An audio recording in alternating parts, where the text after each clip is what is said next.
Husk den her sætning.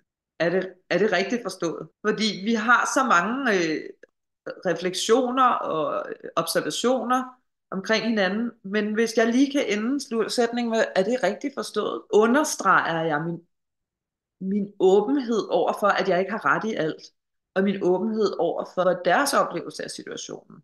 Og jeg kan understrege det ved at sige, jeg havde den her oplevelse, men det er jo ikke sikkert, at det er sådan overhovedet, du oplever det, og jeg er mega nysgerrig på at høre, hvordan du oplever det. Jeg får lidt oplevelsen af, at du ikke længere er så glad for dit job, som du var i starten. Det er bare min observation, men er det rigtigt forstået? For eksempel. Det var bare et eksempel på, hvordan vi kan bruge den der. Nu har jeg fået mange værktøjer i løbet af de her 4 uger, og det er muligvis for mange til sådan bare lige, eller det er for mange at implementere med det samme, men jeg håber, hvis I bare bruger nogle af dem, så har I vundet jeres deltagelse her.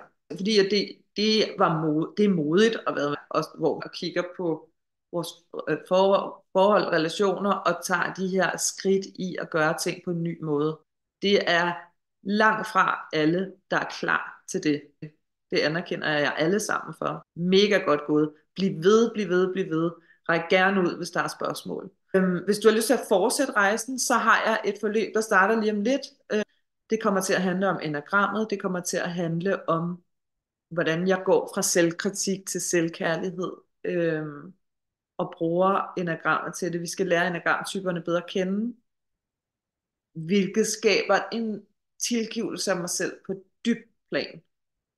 Så på samme måde som kommunikation har givet dig nogle aha-oplevelser og wow-oplevelser, på samme måde gør enagrammet. At der er sådan nogle, wow, hvordan jeg kan pludselig forstå mig selv bedre, hvordan jeg kan forstå mine omgivelser bedre, og kan komme fra et helt andet sted, som er mere rummeligt og forstående, og det er både over for mig selv og andre.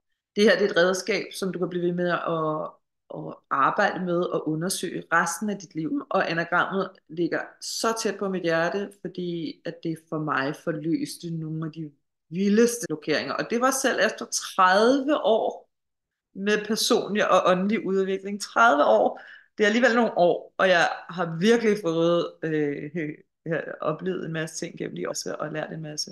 Men da jeg mødte enagrammet, der var det sådan helt sort på hvidt, bliver jeg mødt i en forståelse for nogle ting, som jeg har skammet mig over hele mit liv, hvor jeg pludselig kan sige, det er jo bare sådan, det er jo sort på hvidt, noget der hører til den her type, og der er mange flere af os, og vi kan mødes sammen og grine af det. Wow. Og noget, jeg har sådan prøvet at skjule hele mit liv. Nummer 1, det er en kæmpe, hvor fedt i sig selv. Det, der så sker, som er sådan en bonus oveni, som nærmest er endnu vildere, det er, at jeg til min type får foræret en nøgle til mit hjerte, til min krop, til mit hoved, som jeg ikke gennem de 30 år, jeg havde beskæftiget mig med udvikling, ikke var nået frem til. Det var simpelthen så meget i min blinds, at da jeg fik dem serveret, så tænkte jeg, det kan jeg da ikke genkende af noget med mig at gøre det der. Men fordi jeg havde så meget tillid til det, jeg havde oplevet indtil nu, og til de mennesker, der viste mig vejen, så tænkte jeg, der kan jo ikke skade, når jeg prøver det, og det var nogle helt konkrete ting. Og så da jeg gik i gang med at prøve det, så kunne jeg bare mærke, shit, jeg får adgang til et landskab inde i mig selv, som jeg ikke anede eksisterede.